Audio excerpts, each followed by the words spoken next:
অভিবাদন জানাই আমি ধারাভাষ্যকার মিজান এবং মাহবুবুর রহমান এবং হারুন রশিদ হারুন ভাই এর পক্ষ থেকে শিবের সুদী মণ্ডলী মাঝমাঠের খেলা আপাতত সীমাবদ্ধ বন্ধ থাকবে, একটু বন্ধ থাকবে। রেফারি মহোদয়কে আমি বিনীতভাবে অনুরোধ করছি।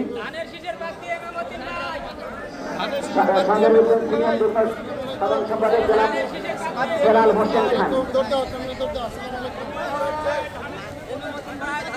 যুগ্ম সাধারণ সম্পাদক জেলা আবুল কালাম আজাদ মহোদয় এবং সাংগঠনিক সম্পাদক দুই অ্যাডভোকেট কুমার বিশ্বজিৎ সরকার, জনাব এম এ মর্তুল ভাই আমাদের দর্শকদের সাথে তিনি সৌজন্য সাক্ষাৎ করছেন। আগামী দিনের সেটাগুলো মাথায় রাখতে হবে। ডেলিগেটেড মাঠের চতুর্পাশে পদক্ষেপ করছেন, মাঠের চতুর্পাশে তিনি পদক্ষেপ করছেন সবার সাথে আমার গ্রামের মানুষেরা কেমন আছে, আমার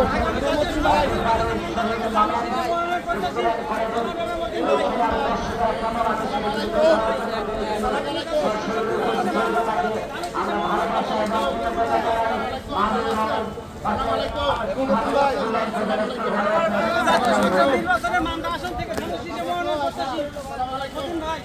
আসসালামু আলাইকুম।